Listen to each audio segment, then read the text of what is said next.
everyone to the Making Impact Through Effective Climate Communication, Conversations, and Engagement inside our organizations and communities. I'm Cara Pike with Climate Access and excited to welcome you all to this session. Today, we're going to have a great conversation about an integral part of bridging silos for climate action, which is our individual and collective capacity to engage in effective climate conversations to strengthen understanding and motivation for action.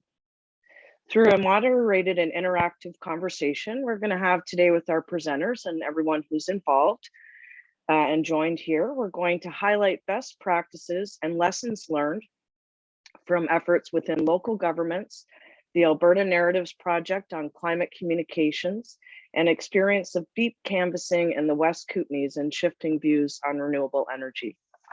I'm really excited to introduce our great lineup of speakers today.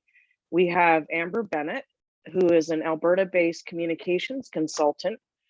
And over the past 2 years, she's coordinated the Climate Narratives Initiative, working with hundreds of Canadian organizations through activities such as a national research and workshop training series, grant program, pilot communications hub, and community of practice.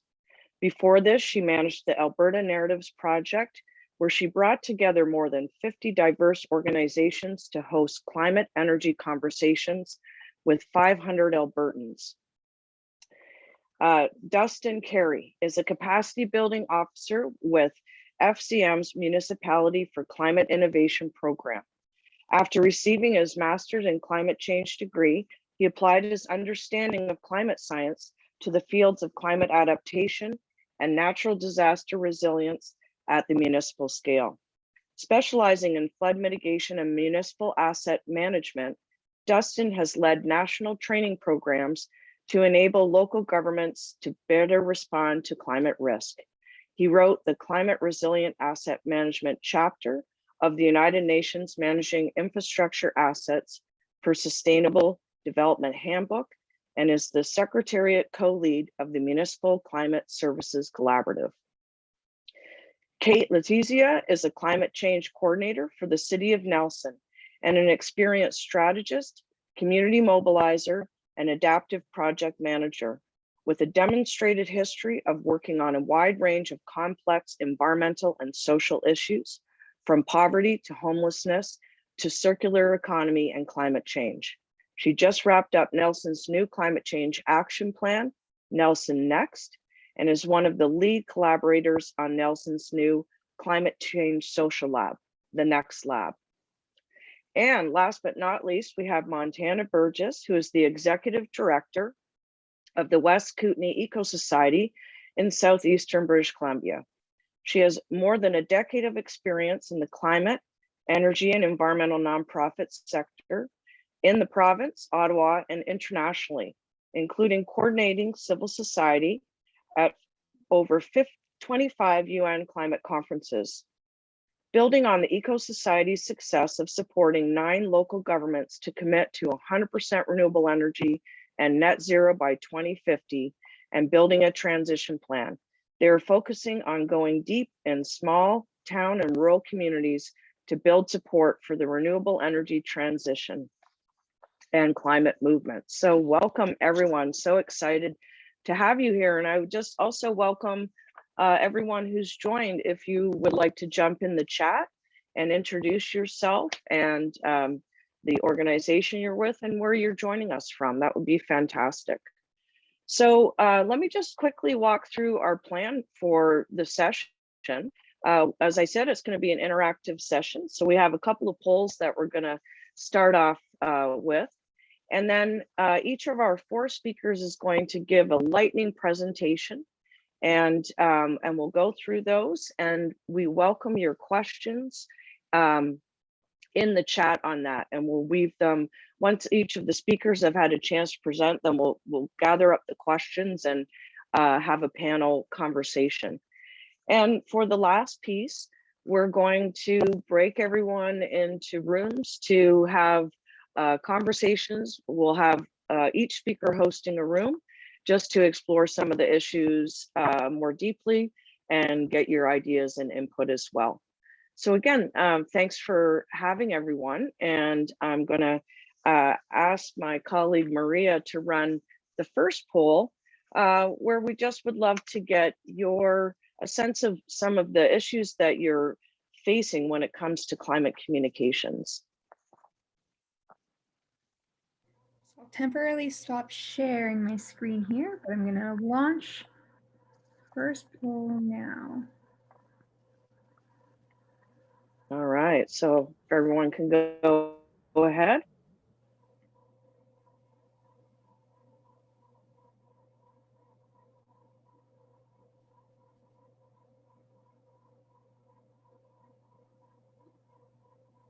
We'll just give that a few minutes, allow people to answer it.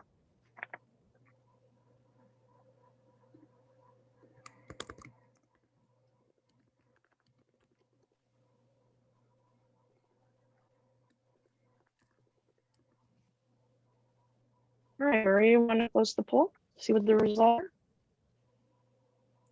are? Okay. Are you able to see? All right, there we go. So, yeah, we are. And wow, this is a really great. I love the answer to poll 1. I'm kind of surprised to see, but also pleasantly surprised that we may be at a normative point here with talking about climate change, where there's a comfort in doing that. And similarly, not as big of a split, but it seems that there's good support from City Council to be engaging on climate, and folks are really seeing a lot of community concern. And this is really interesting to see, and definitely a trend that we've been seeing in the work that we've been doing across Canada and the United States. And just for those who are joining, I'm Cara Pike with Climate Access, and we're just launching into a couple polls before we move into the panelists' presentations. So for the next one, we're going to do another excuse poll. me, we couldn't see the poll. So it looks like we could go through the poll results here. So for question 1, it's difficult to talk openly about climate change in my community. 89% of people said no, it is not difficult to talk about climate change in the community. Question 2 was city council members are hesitant to introduce climate change and the need to take action. So that was 33% said yes, they are hesitant. 67% said no. Question 3 was community members are concerned that there is a growing appetite for action, and I'm looking to tap into. 89% of you said yes. The final question was, I'm looking for insights on how to ensure those most impacted by climate change and energy transition issues are part of local decision making.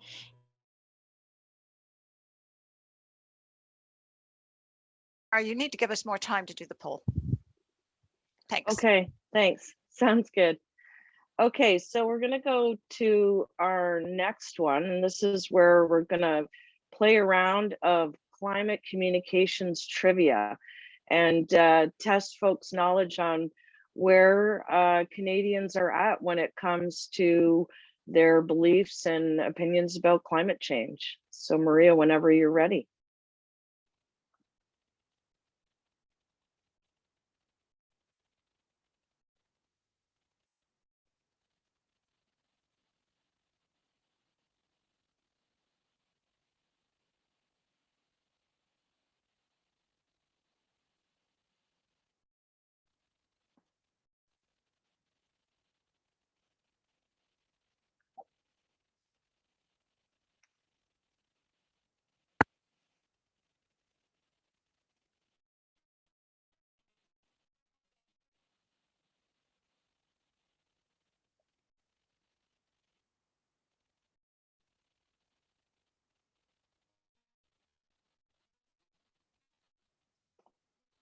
Maybe if folks want to give me a thumbs up, if that's enough time.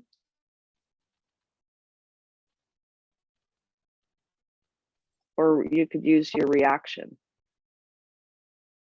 Okay, great. Maria, you want to walk through the result?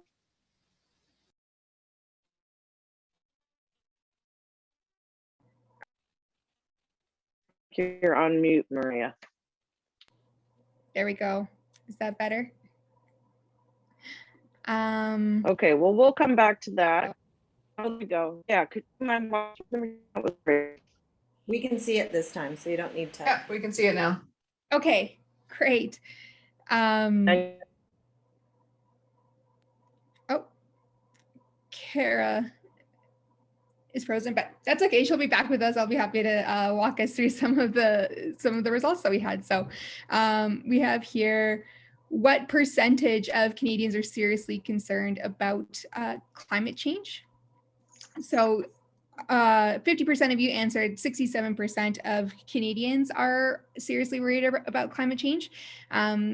In reality, it's actually 75% of Canadians are worried about climate change. So this one came from a 2020 Abacus poll that was released last June. Question 2, I do apologize. It was meant to be a different question. So we're going to skip over that. I'll come back to that one at the end and explain what the results are supposed to be. So question 3 was, a broad transformative agenda to address community vulnerability, inequality, climate, and racism in 2020 is popular with, it looks like the majority said 60% of Canadians and 63% of conservatives say now is not the time to implement such an agenda. And you would be right. So that was from another Environics poll that was released around the same time last year. We'll go on to question 4, which is, this percentage of Canadians believe an energy transition will be beneficial for Canada in the long term versus this percentage of Albertans who say the same. So the majority of you said 75% believe Canadians, or 75% of Canadians believe an energy transition will be beneficial, and 30% of Albertans say the same. And it is actually 75% versus 54. So there's a higher amount of Albertans that believe an energy transition will be beneficial for Canada in the long term. So a bit of a surprising finding, but Come on, Alberta. optimistic. And then final question was, this percentage of Canadians think it is definitely possible for the world to reach climate targets recommended by the IPCC. So the majority of you said 22%. Nobody chose the right answer. It's actually only 16% of Canadians that think it's definitely possible for the world to reach climate targets. What's surprising about this little piece of trivia, though, is that there are a lot of Canadians who don't say that the government is doing enough, or like they think that we are on the right track. So the numbers are showing some interesting stats here. But I'll give it back to you, Cara, to walk through. great. Well, again, welcome to the weird world of climate communications, where even though we have overall that high level of support and buy-in, it can start to fall away when you get into some issues around what's the timeline for a transition or action. Some polarization there, that lack of efficacy, that sense that this is a solvable issue. So these are definitely some of the issues that we experience when we're working in climate communications. And with that, I want to start to turn it over to our speakers, and we're going to spotlight the speakers, and we're going to start off with Amber Bennett. Amber. Thanks, Cara. Maria, I think you're pulling up the slides.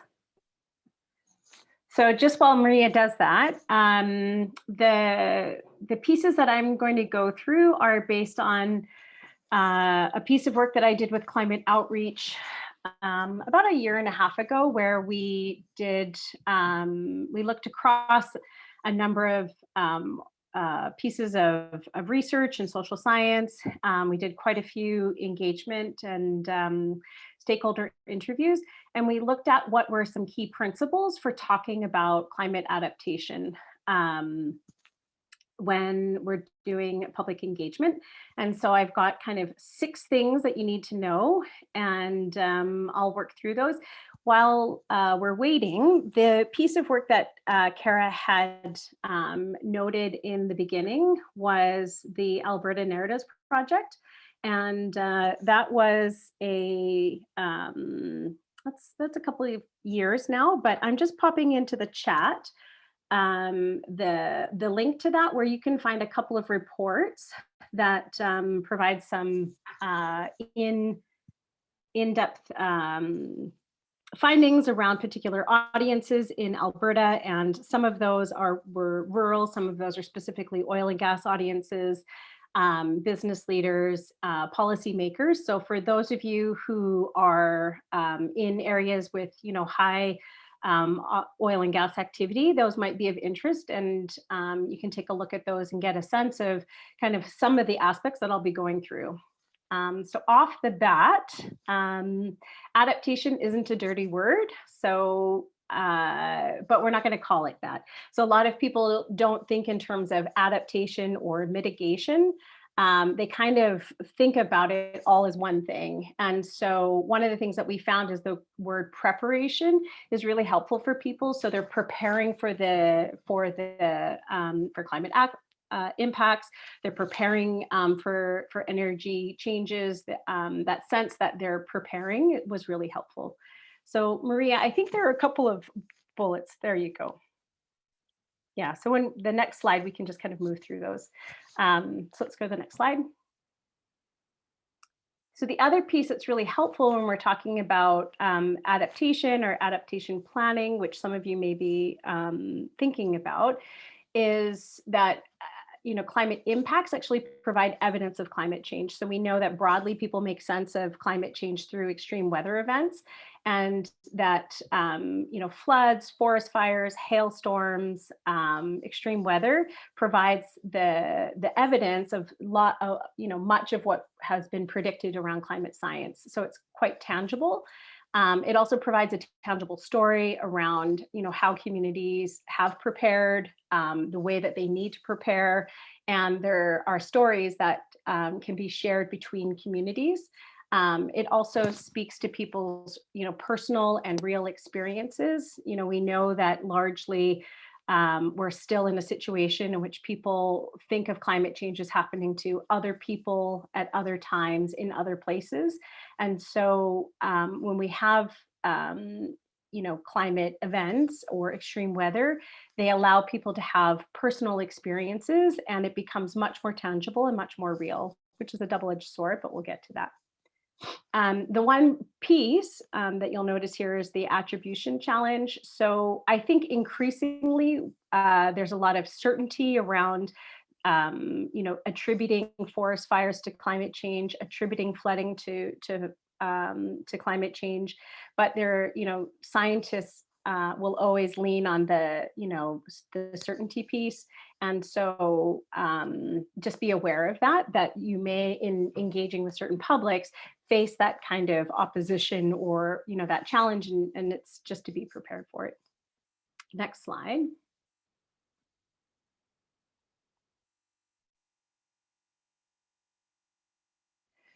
So we know generally people think in stories.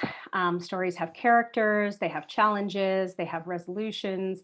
And so climate events and thinking about adaptation, it's really helpful to tell stories. And I had kind of mentioned that before. It's also helpful to tell the stories of the interconnection between certain events. How does drought lead to flooding? How does forest fires lead to mudslides? And so generally people understand or make sense of the world through stories, not data. And that's come through 30 years or more of working in this work. And that big number, so like, millions of dollars, I think we continue to say that the recent hailstorm that happened in Calgary is one of the most expensive natural disasters in Canadian history. Before that, I think it was the Fort Mac fire. Before that, it was the Calgary flood. But those kinds of big numbers in and of themselves aren't alone. But if you were to ask the people who have gone through those events, who have lost their windows out of their homes, whose homes were flooded during the flood, who may have fled Fort Mac during the forest fire, they have a much different personal connection and a much different engagement with the idea of that these impacts could be coming more frequently, more severely than if you are to just use data and numbers alone. Next slide.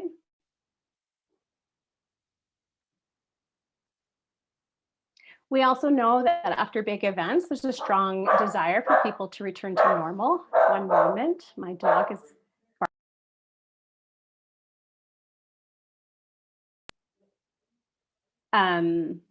and so it's really important. So there's two aspects here. One is timing, and then the other is sensitivity and empathy.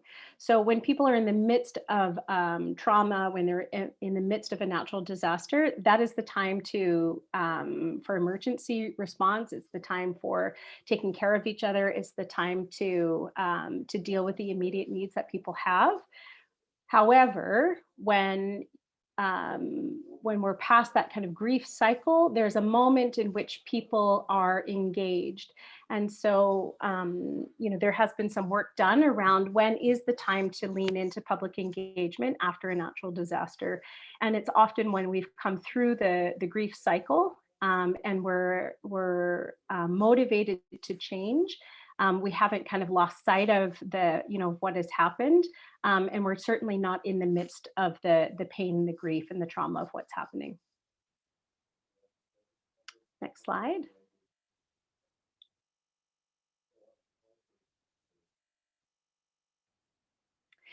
The other piece that we know around climate change and what does climate change mean and how are we engaging with it, it's socially interpreted. And what that means is that we interpret it through our sense of our community, our sense of who we are living in that community, and we also look for other people. One of the things that we have been working on is taking a look, broadly across public polling, and more people are concerned about climate change than we think are, and so it's really important to socialize. Concern about climate change. It's really important to talk about it, to talk about, the number of people who are concerned about climate change, the number of people who are prepared for action, because we look to each other for cues on how we're supposed to be acting. I think a really good example is, masks. There was this kind of tipping point within COVID in which it went from being kind of odd in grocery stores to see people wearing masks to being odd to see people not wearing masks. And so we, Cara referenced this at the top end, we are moving into a period in which, we're at a tipping point of concern broadly for climate change. And we'll also be moving into a tipping point where we're preparing for the impacts of climate change. Oh, one moment before we move on. I think for people who live in areas where there might be, where climate might be highly polarized still, that connection to place, the connection to what we value within that place is really powerful. An example I think recently that was really helpful is, the campaign for open coal pit mining that was happening here in Alberta. While some groups were addressing that and looking at it through a climate lens, there were a lot of stakeholders that were looking at it through other ways, whether it was through, access to water, it may have been around Indigenous land rights, it may have been around the legacy that they're living for their children. But by and large, there was the sense that, the Rocky Mountains are what define the landscape here, and that people have a real sense of connection to the beauty and to what that means both for ourselves, but also for future generations. And so that kind of value of wanting to prepare and to protect both our homes, but also the communities that we live in is a really powerful way to, enter into a conversation about preparation. Next.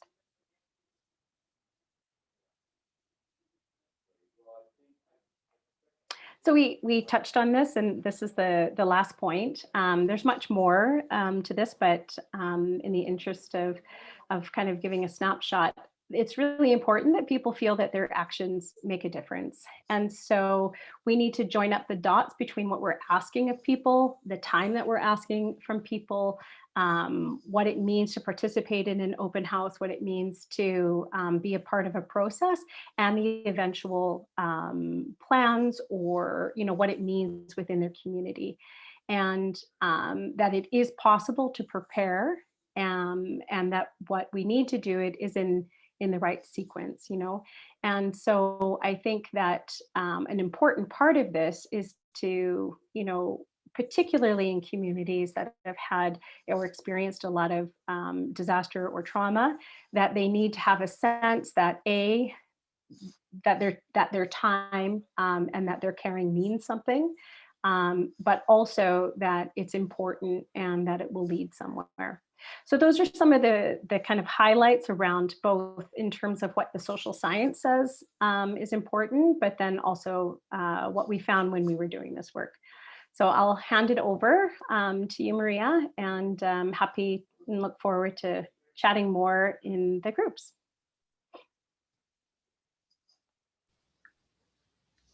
Great, thank you so much, Amber. That was fantastic. And just to mention that I've had the pleasure of collaborating climate access with Climate Narratives project with Amber and Maria over the past months. And we do have a webinar coming up next week on Canadian climate opinion trends. And if you're interested in joining us for that, you could share your email in a direct chat to Maria and we'll gather those up.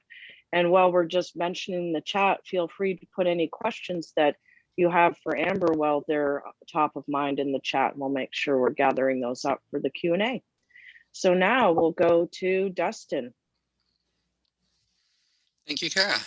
And as someone with a science background, I can't begin to tell you how frustrating it is that stories are so much more of a powerful force than data. But from personal experience, I was working for a municipality that saw a 100-year storm event that caused more than 3,000 basements flooding, and an image of just going down the street and you see heaps of sodden carpet and couches in front of all of these houses.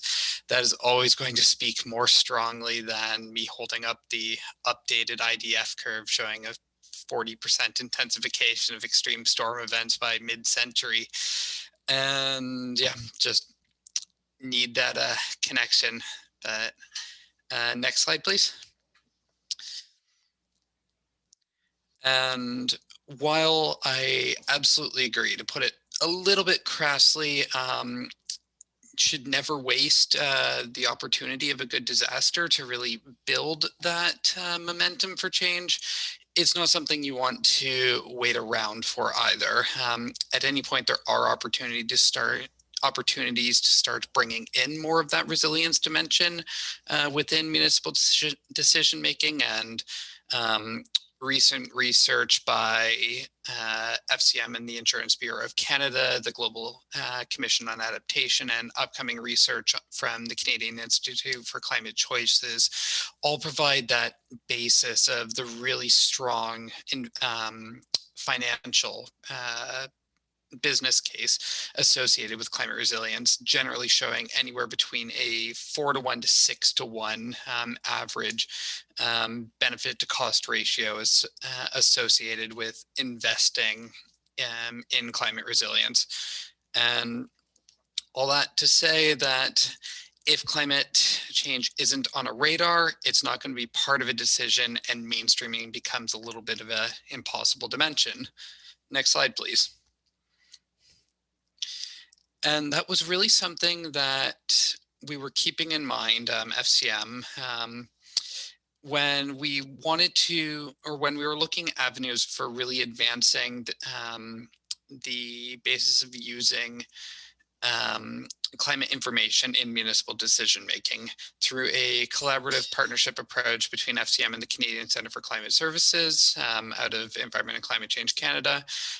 We wanted ways to drive that advancement of climate information in decision making. So we collected perspectives from about 30 organizations and individuals from across Canada, forming the working group and forming the Municipal Climate Services Collaborative. And when we were looking at real avenues for advancing this, one of the big perspectives that came back is there should be more guidance, particularly focused on smaller and rural municipalities, on how to bring this perspective forth, especially in the absence of one of those disaster events, and just starting to advance discussions around adaptation in local governments. Next slide, please. So we put together the Talking It Through guide. It was primarily developed or primarily written by ICLEI Canada in collaboration with other members of the working group and overseen by FCM and CCCS. And it includes dimensions like trying to find some of those primary stakeholders within a municipal organization that can really help advance this adaptation dialogue. It's primarily targeted for more operational level staff, looking to bring it forward to individuals higher in the administrative hierarchy. So one of the components is just, again, looking for some of those highest impact individuals to approach with this. Next slide, please. As well as aspects like different conversation typologies and approaches to navigating adaptation discussions. This includes a number of really important dimensions of climate adaptation, making sure it's effective, as well as a few pages really of reflection questions that can be used by operations staff and in collaboration with other members of a local government to really drive home the most effective messaging that can advance this forward. Next slide, please. Not sure why some of that got cut off, but it also includes a number of examples of what adaptation can look like in communities. One of the most readily available examples that come to mind are more that capital investment around infrastructure and the like, but it goes into some information around things like policy and program development, advocacy, outreach, and engagement, as well as education and information provision. One example that I'm particularly fond of that's just starting to take hold in Canada is things like mandatory flood disclosure at point of sale of for households, and just making that information available to members of the community that they can inform both purchasing decisions as well as things like renovations to reduce flood risk. Next slide, please. We also included 5 rather in-depth case studies within BC. We have Prince George featured, but wanted to focus on a number of different sizes of municipalities, with the smallest, I believe, being Dawson in the Yukon, up to the city of Windsor in Canada, or in Ontario rather, as well as different dimensions like city of Selkirk here is a little bit more of a CAO-led initiative, to community, the community being highly involved in the case of Dawson, or really that more operations level staff in the city of Windsor, and go into some detail around how the priorities of the adaptation plan were advanced and how they got buy-in throughout the organization. Next slide, please. We also recognize that within modern bureaucracies, while informal discussions can really start to take hold and build the case for that, ultimately, any really substantial changes are probably going to be accompanied by some kind of formal presentation. And to really facilitate and expedite that requirement, we decided to also provide a customizable PowerPoint template that already has a lot of this information available. So on the FCM website, fcm.ca/climate convos, you're able to just download that presentation outright, and does pair very well with the guide, and input some of that local information, but use the architecture of that presentation.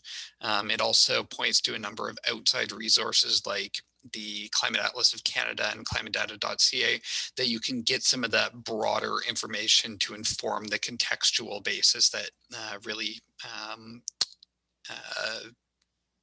is made more poignant from that story perspective.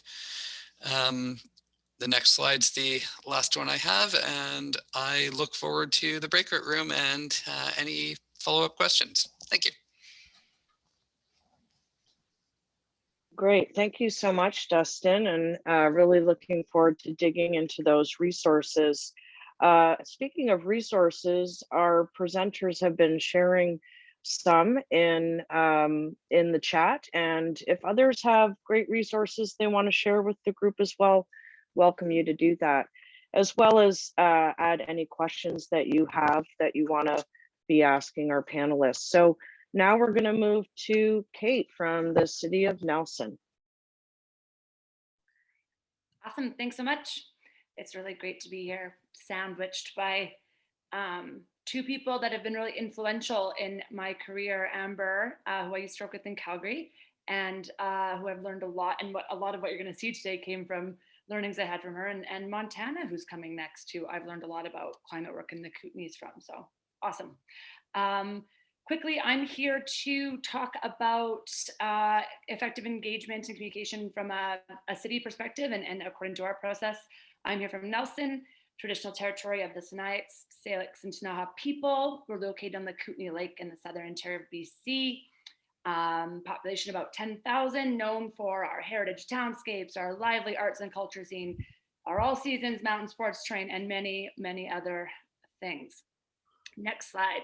So one of the major reasons we focus on good communication and engagement at the local government level is to democratically and equitably involve people and users in designing the policies and services that will affect them.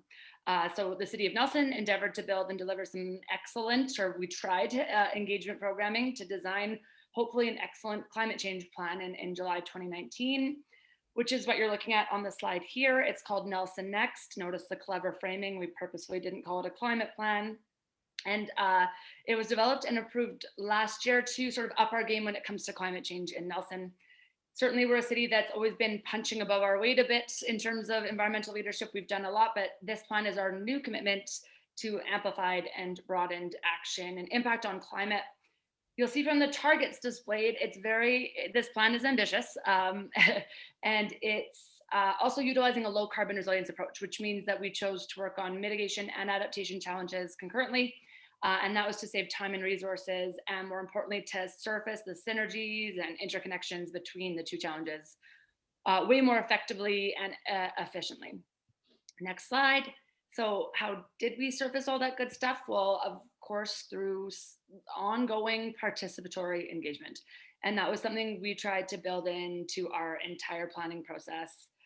From the taking stock stage at the beginning, where we were doing interactive systems mapping, to the act of surfacing our specific challenges and priorities, making sure they were shared and understood by everyone, to the solution ideation and prioritization activities. We were developing and offering as best as we could in a COVID scenario, collaborative, interactive, and generative opportunities to connect with the process. And thanks to the low carbon resilience framework, our window of what we offered people to connect with was wide. So adaptation, mitigation, great, but all the other co-benefits that we were trying to surface could be used as lenses or frames to pull people in.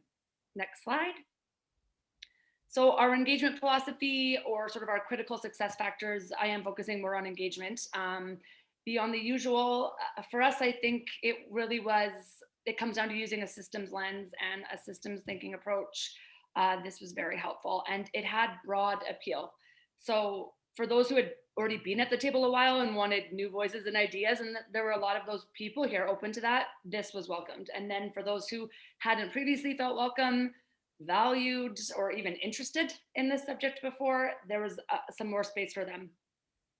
Across the board, people were and are tired and nervous and confused about climate change. And this is on both ends of the spectrum for different reasons. So the notion of creating something new and positive and generative and focused on relationships and new connections and mutual value. So it wasn't just about like what the climate movement can take, but what we can do together.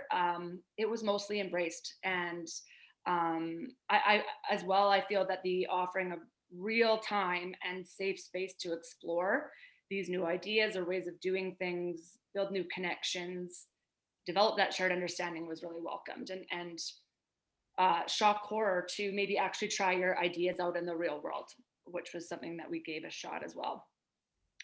Next slide. So this philosophy and its benefits showed up in all sorts of ways. We engaged for about a 15-month period off and on using multiple mediums and with a broad circle of actors at the table, not just your climate scientists and technical experts, but the whole system to the best of our abilities. We were very much influenced by the human-centered design process. I recommend having a look if you haven't. And what we did our best to concurrently sort of check boxes in terms of the data we needed to collect and the info we needed to know for our policy. We were also pushing ourselves and our community out of the default boxes that we've sort of built around this issue. And we've got work to get into new mindsets and spaces that are a lot more open to multi-solving and integrating this work into some of our current processes or shifting some of our other processes. So next slide, please, Maria, a specific aspect of the engagement I thought I'd focus on really quickly that worked really well to embody this philosophy was something called the Nest Lab. And so this was an experiment on our part, and it was a social innovation lab developed and delivered in partnership with staff from Interior Health and staff from Nelson It's Best to Start, as well as many different advisors from all sorts of organizations and specialties. And essentially it was an active engagement program built around the convening question you can see on the screen that was meant to deliberately bring a diverse spectrum of Nelsonites together from across the system, to sort of smash their ideas and experiences together to develop some new or improve old collective climate solutions. So what can we do together, not as individuals? And solutions that aligned with their lives and contexts and where their energy was, and maybe try them out in the real world. And this was all happening while we were observing and learning in ways that would also inform our policy. So we were sort of laying that groundwork for hopefully something that could continue and help build and support longer term action while also finding new ways to inform policy. Next slide. So at the table for our first phase and was ranging from architecture, builders, the arts, engineers, forestry, food security, web development. We tried really hard to bring really diverse perspectives and both in realms of demographics, but also in realms of where you are at on climate change and different expertise and experiences. Next slide. Quickly, we took our group through, this is really simply put, the stages of building trust and relationships. And I can't stress enough how important I feel relationships are to all of this work and sort of the key. And clarifying some shared intentions and leverage points about what made sense for them as a group. And then developing a portfolio of prototypes that they could collaboratively take action on in the real world. And what happened? Next slide. Essentially, a lot of stuff happened and we learned a lot to improve the next phase that we have coming up and hopefully many more phases. Certainly there was a lot of opportunities for capacity building. So many co-benefits as well to this process where people were learning more about climate change, more about collaborating, more about social innovation. And then of course, the different types of capital that sort of surfaced from this is pretty fabulous. Even if the prototypes don't necessarily work, well, we're still developing relational capital, social capital. We're developing new types of intellectual capital. We're building a whole new army of sort of trusted messengers Thanks, Amber, for that idea. Across the town, the city, that can go and talk to their own peers about these issues. And so that definitely happened. Like I said, there was policy influence coming out of the lab, some of the ideas and some of the observations and learnings. Our policy was definitely more representative because of it. It changed, the way that we're looking at engaging in Nelson on other subjects. And I think the way that some of our participants are looking to engage in the future. And it's, we already have new partners knocking down the door, both here in the city and externally, because they're excited about an idea like this. It's different, it's generative, it's active, it's interesting. So it worked in that way too. And I'm trying to stick under 7. I hope I was close. That's sort of an example of something interesting we did around engagement. Learn more about our plan and the lab with those links. Great, thank you so much. Love that Nest Lab logo, by the way. That's super cool. Great, so we're gonna go to our final speaker, Montana, and hear from her. And then we'll have all the panelists come back together for a bit of a discussion, answer any questions you have, and then we'll go into breakout groups. And thanks everyone for hanging on with us. So Montana, I'll turn it over to you. Thanks very much. I'm going to do my own slides here because, of course, I made changes like 10 minutes before the presentation. So my name is Montana Burgess. I'm the executive director of the West Kootenay EcoSociety. I use the pronouns she, her, or they, them, and I'm in my home in Cristova today, which is on the traditional unceded territory of the Sinixt people.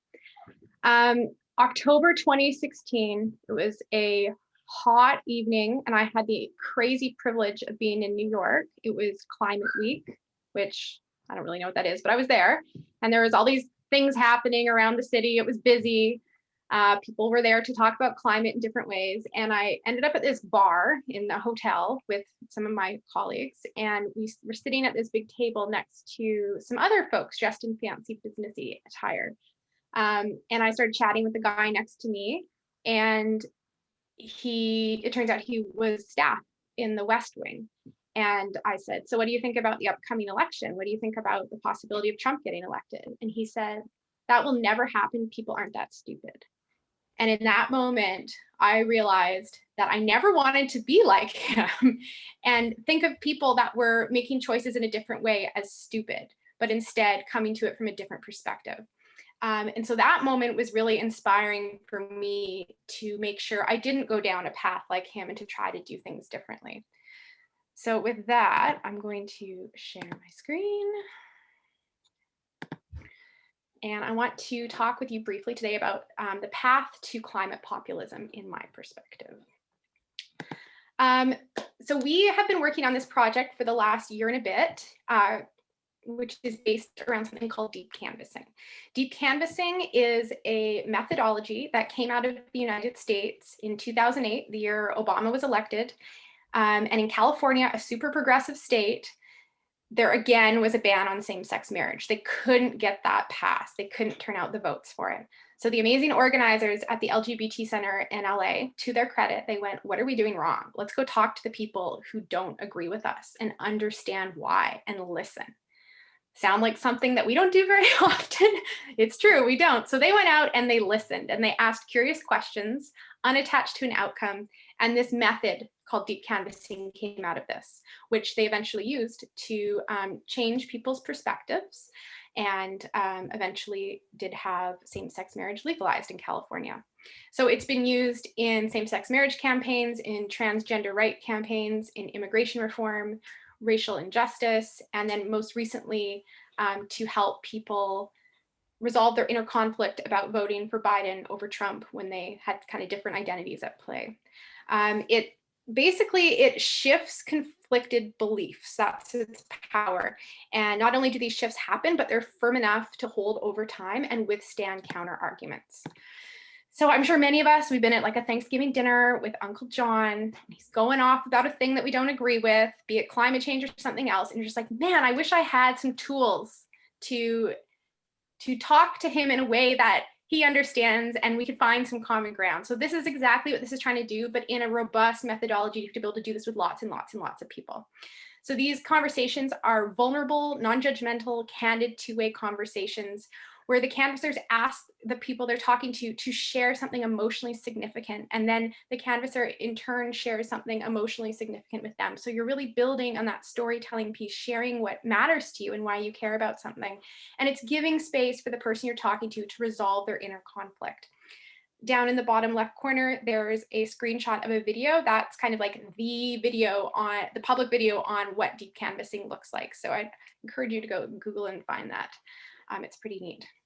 And this only works when you show up authentically as yourself, you're genuinely curious, and you let go of the outcome. If you're trying to get them to do a certain thing, it doesn't work. You have to just be open, be curious, and try to find that common ground.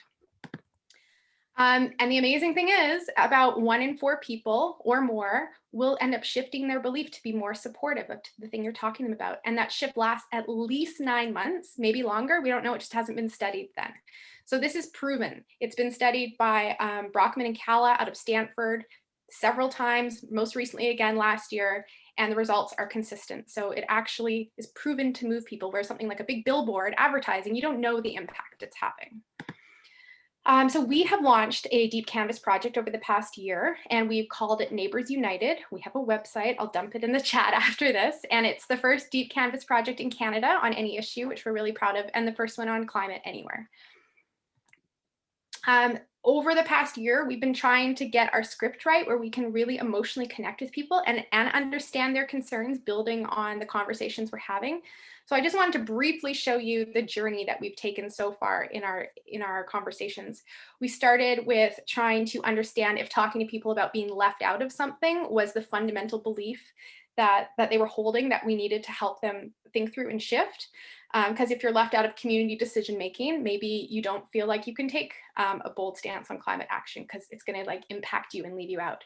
But we found when we had those conversations, folks felt really overwhelmed and it didn't lead us anywhere. So then we tried having conversations around having faith in something and having love for something and supporting a challenge that's too difficult to overcome, but maybe you've done that before. Again, we found that made people feel overwhelmed. Then we tested a story around pollution and have you been affected by pollution? Trying to link like that idea of climate change to what it actually means and what we're actually talking about, much like Dustin was talking about in the adaptations and maybe it was one of the previous speakers was talking about actually taking the impacts and using them to communicate climate change. It was probably Amber, maybe it was everyone. Anyways, and that really helped people open up and connect to like, what are we actually talking about and not get overwhelmed, but it wasn't helping them totally move through their conflicted beliefs. So where we are now, and we know we're not done, is we're on a helping story where we're talking to folks about helping a neighbor out, get around, move around the community, and trying to see what we can learn about their conflicted beliefs of something that's good for me can also be good for somebody in my community. So all to say, this has been a huge development process. We've learned a ton. We've all had so many amazing conversations with people that we hope we'll run into one day, because we've moved to having them on the phone instead of door to door because of COVID and winter. We also know that when you take all those learnings that you're hearing on the door, we need to reinforce them and we need to amplify them with other communications. And that's what they've done in other successful campaigns, and that's helped shift the narrative. So we've launched this publication last fall called Living Here, and I'll also put that link in the chat after.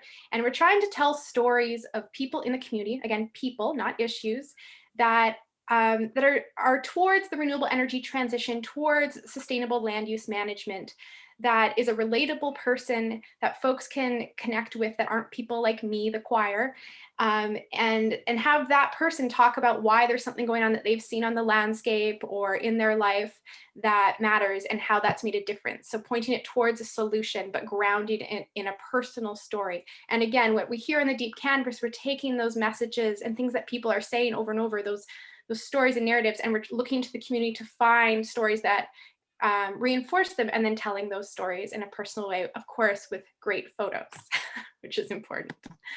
And so if you're going, does this really work? I don't know. All I want to say is remember Georgia. Georgia's on my mind. Stacey Abrams, of course, led this amazing 10-year strategy for organizing in Georgia, which we now hopefully all know famously. And I just put some quotes here, which you can watch later in the recording or read later in the recording, but it's really about investing in a longer term strategy to try to do something different. You can't make a huge difference overnight. It's going to take time, and it's going to take a lot of grassroots organizing, starting locally and building up.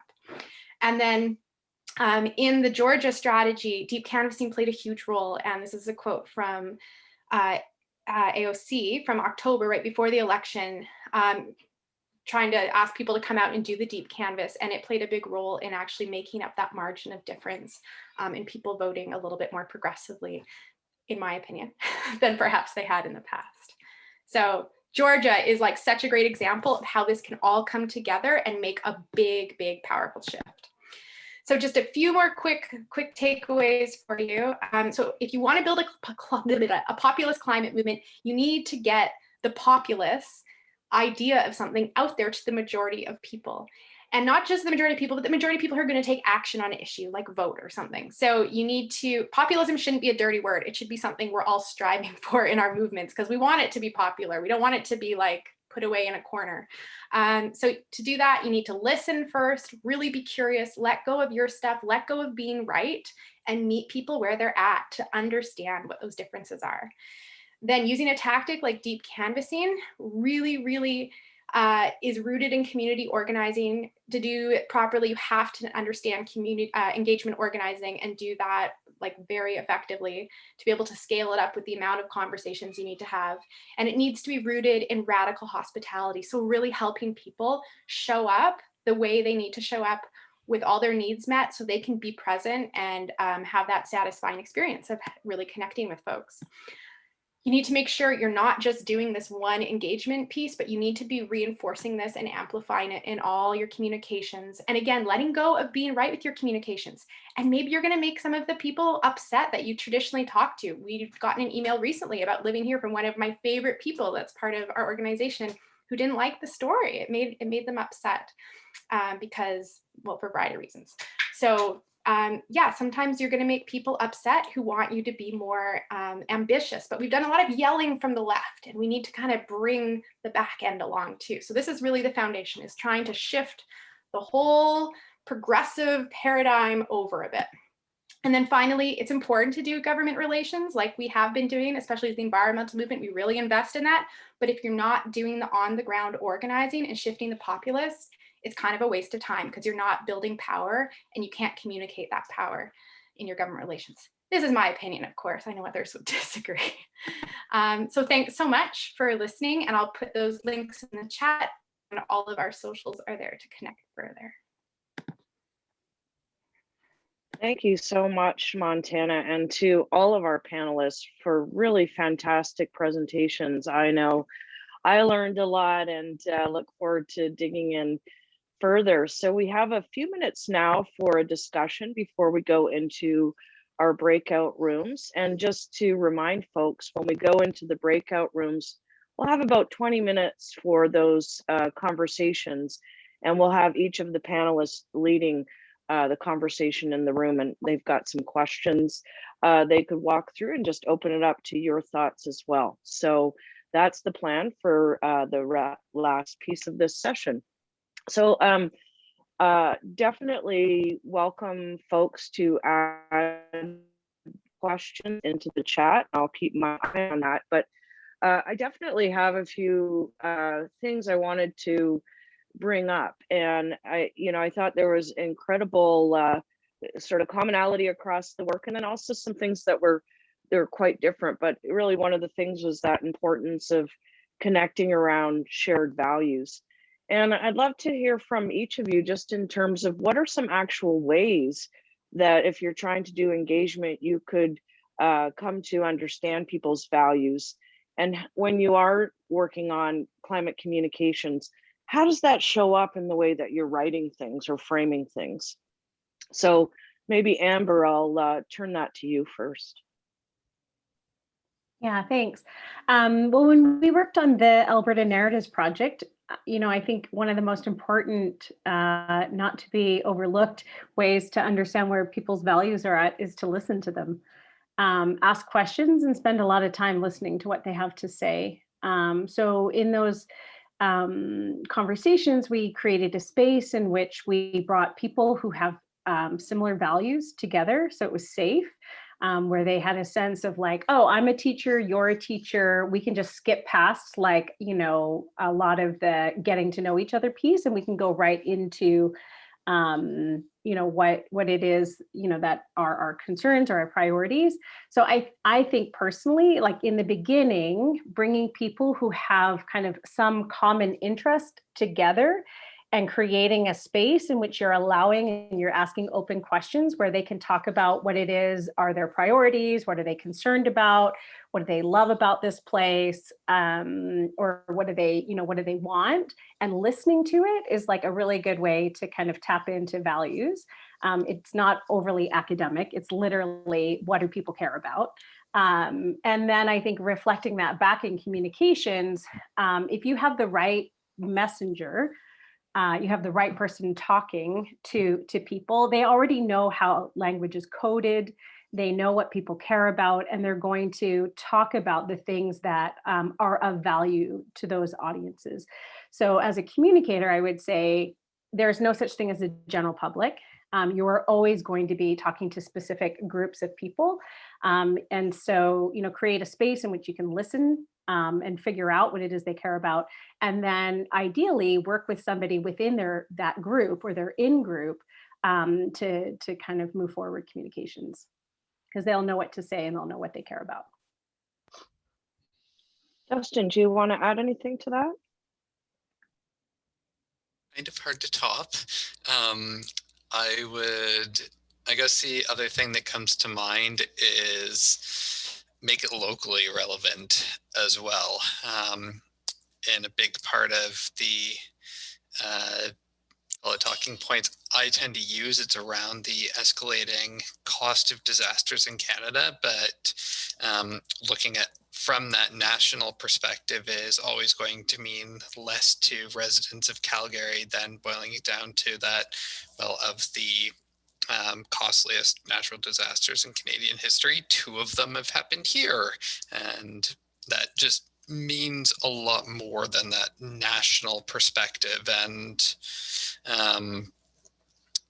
even if you're looking at a much smaller community, the huge numbers that come out of Calgary are going to matter less than even costs associated with like drinking water upgrades during a dry an area susceptible to drought, for instance. So just that point that comes to mind is do what you can to understand that local context to frame how you're coming at a conversation so it does resonate. Great. Kate, do you want to jump in? Yeah, great list already.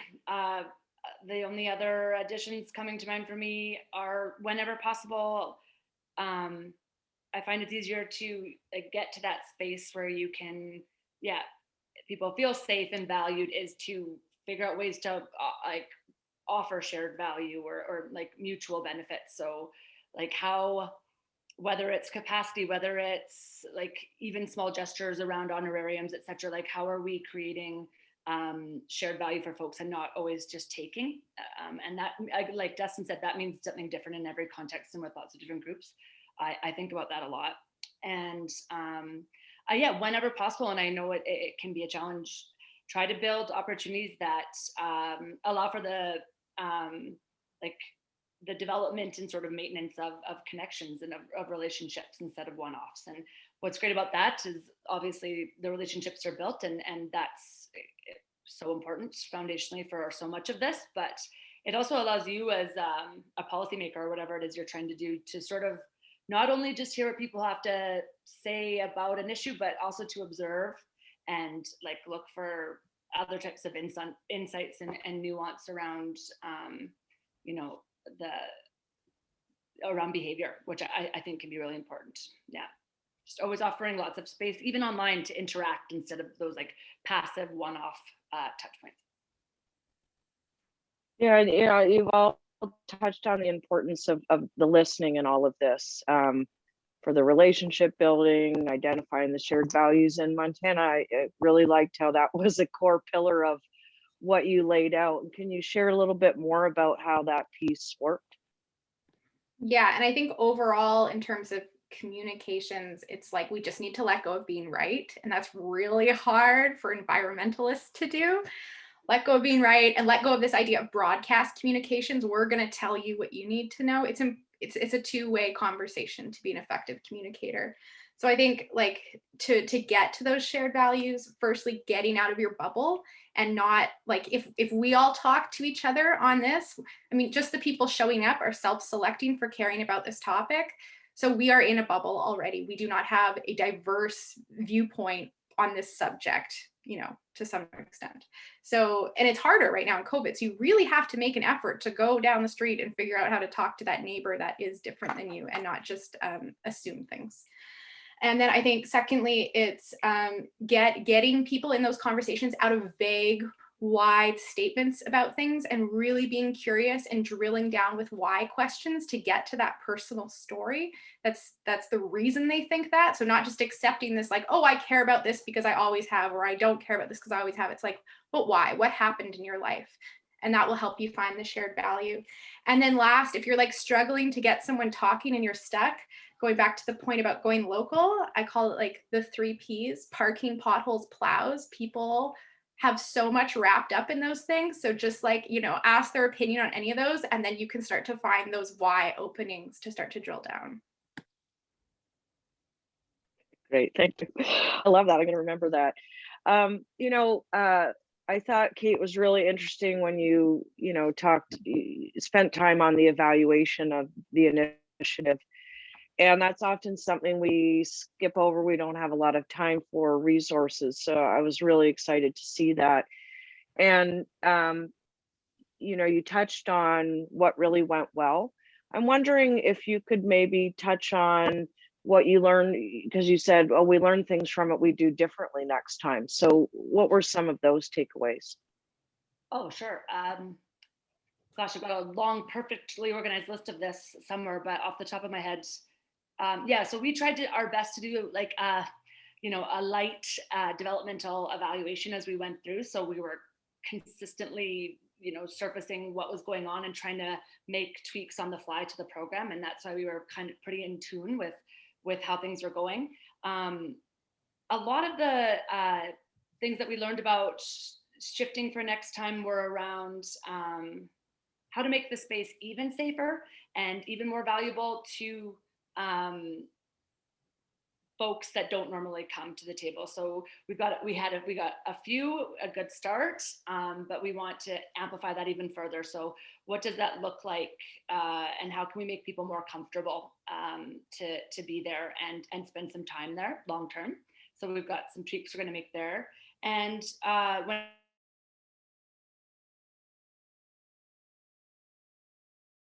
participants definitely asked for longer term support and connection while doing that work. Don't just leave us hanging. How can we not only continue to connect with other lab participants, but like connect out in the real world with these real world ideas? So we're trying to bring new partners to the table to almost like incubate or coach or whatever comes up as a good idea for the new ideas that come out. And one last one was like, tell everybody about this. Communicate about it, and we're excited. This was a lot of work and it was a lot of our time and energy, so definitely do your best to spread the word, and we'll be working on that. Okay, great. So we're gonna move now into our breakout sessions. We'll have about 20 minutes in those sessions, and then we have some time together when we'll come back at the end and we'll hear from the panelists, just sharing out anything interesting that came up in those conversations, as well as any other final tips and guidance on how to navigate these conversations and get the kind of co-creation, co-generation that we need on this issue. So I will leave it to Maria to put people into breakout rooms. And we'll look forward to everyone having those conversations, and then we'll be coming back together.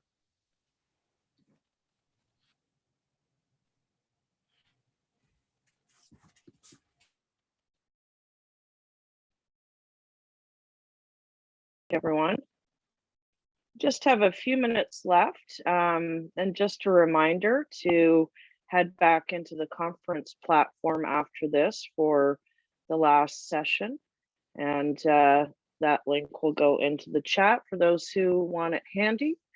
And I'm just going to ask each of our speakers to share a couple final thoughts before we wrap up the session. So Amber, I'll start with you.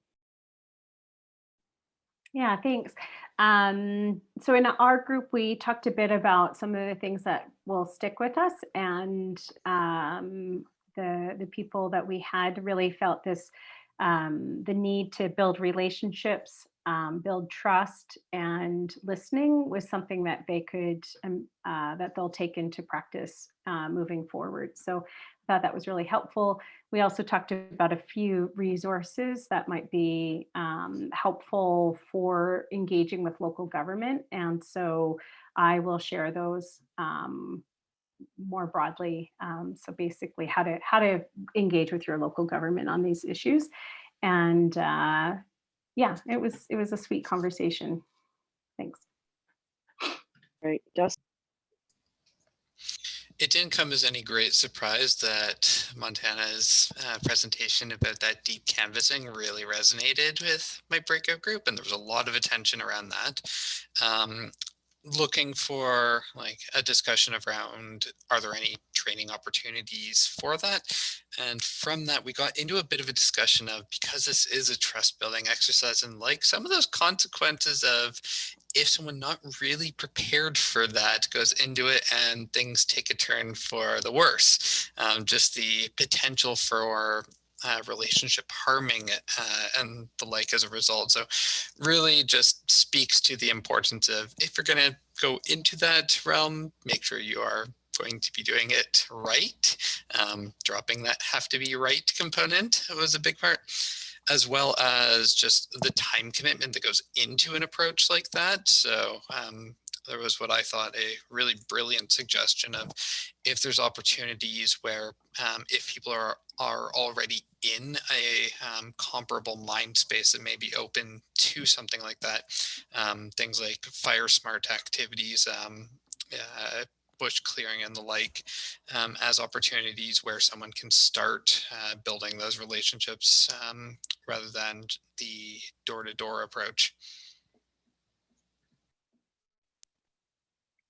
Great, thank you. And Hi, we had two short, great conversation. A little bit about engagement planning, and as well, lots of interest in Montana's fabulous presentation and exciting project. Some curiosity about, bridging from conversation to action, or whatever comes next, and leading to a conversation about uncertainty and being comfortable with that in some of these processes, and seeing what bubbles up. And just a kind of lovely conversation about the basic sort of need for connection that underlies a lot of this work, and that is coming up as a common theme in the conference. And finally, some really just great examples from the group about other things they're doing in other realms with trusted messengers, and where can we learn about how to communicate and engage effectively that's not necessarily coming from climate. Of course, there's a lot of stuff going on out there. great, and Montana. Yeah, thanks. Our group also talked primarily about deep canvassing. And the kind of main question we focused around was like, what can we take from this now and do in different places? And I said one of our goals at the end of this year is to put out a playbook and toolkit to outline what we've learned in deep canvassing and share our script and all that, but we're not there yet. This is like very much still in like trying to figure this out and do that heavy lifting. So hopefully this will be really accessible for folks next year. But the principles are there and everyone can apply them in all sorts of situations. And so we talked a little bit about some of those principles, and folks shared examples about how they've used them in different contexts. And I wanted to plug a resource for you podcast listener, millennials out there like myself. How to Save a Planet is a podcast from Gimlet, and they had an episode right before American Thanksgiving on November 19th called Trying to Talk to Family About Climate Change, Here's How. And they explicitly at the end of the conversation talked to who we're working with at this group called New Conversation Initiative out of the US. And he walks them through the different steps, the basic tenets of deep canvassing. And it has a really great conversation about a Republican type person changing their mind on climate. So I highly recommend that episode as a starting point if you want to think more. But then also it's just you got to just go practice and just practice being curious with people outside of your bubble. Great, thank you so much. And thank you to all of our panelists and for Maria's work. And thank you all for joining. And it's just great to hear about all the work going on out there. And if we're going to cut almost half of emissions by 2030, the next 5 years is really critical that we scale up this kind of activation and really getting folks part of the team in terms of advancing solutions. So really look forward to hearing how these efforts evolve, and thank you all. And again, head back to the conference. Thanks so much.